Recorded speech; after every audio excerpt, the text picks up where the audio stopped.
ভারত তবে বাংলাদেশের বন্ধু প্রধান দেশ। তবে বাংলাদেশের রাজনৈতিক দলগুলোর মধ্যে আওয়ামী লীগ সরকারই আস্থা রাখে ভারত। আর রাইট নাও বাংলাদেশের সাথে নানা অবনতি মেনে নিতে রাজি, কিন্তু শেখ হাসিনার ইস্যুতে কোনো ধরনের বক্তব্য শুনতে রাজি নয় ভারত।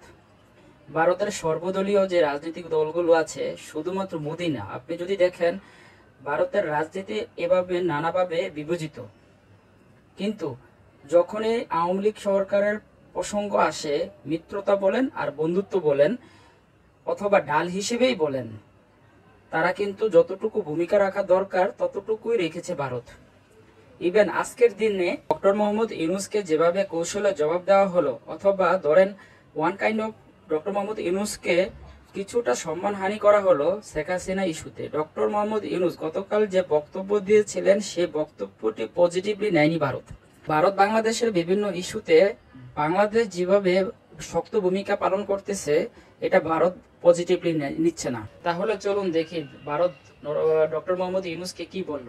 চলতি মাসের শেষের দিকে যুক্তরাষ্ট্রের নিউ ইয়র্কে জাতিসংঘের সাধারণ অধিবেশনের ফাঁকে ভারতের নরেন্দ্র মোদী ও বাংলাদেশের অন্তর্বর্তীকালীন সরকারের প্রধান উপদেষ্টা ডক্টর মোহাম্মদ ইউনূসের সঙ্গে বৈঠকের প্রস্তাব দিয়েছে ঢাকা। তবে নয়াদিল্লি এখনো এ ব্যাপারে সিদ্ধান্ত নেয়নি।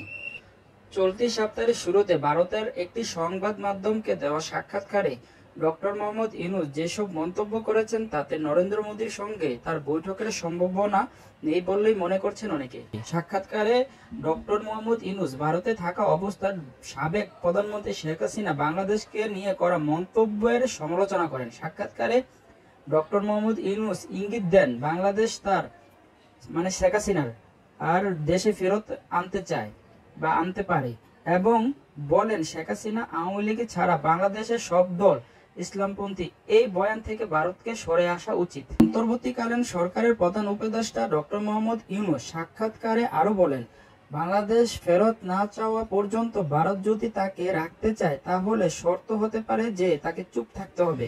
ডক্টর মোহাম্মদ ইউনূস বলেন, ভারতে বসে তিনি কথাবার্তা বলছেন ও দিক নির্দেশনা দিচ্ছেন। কেউ এটা পছন্দ করছে না, এটা আমাদের বা ভারতের জন্য ভালো নয়। কথা হচ্ছে, ভারতকে এত তোষামোদ করতে হবে কেন? ভারত যদি ইচ্ছে হয় বৈঠকে বসবে, ইচ্ছা না হলে বৈঠকে বসবে না। ভারতকে তো এত তোষামোদ করার কোনো দরকার নাই। আর এটা তো এক ধরনের ডক্টর মোহাম্মদ ইউনূসের সম্মানহানির মতন একটা ঘটনা ঘটবে। ভারতকে এত তেল মারার তো দরকার নেই। ভারত মন চাইলে বৈঠকে আসবে, মন চাইলে না চাইলে আসবে না। তো ভারতের সাথে এত তোষামোদ করা দরকার নাই।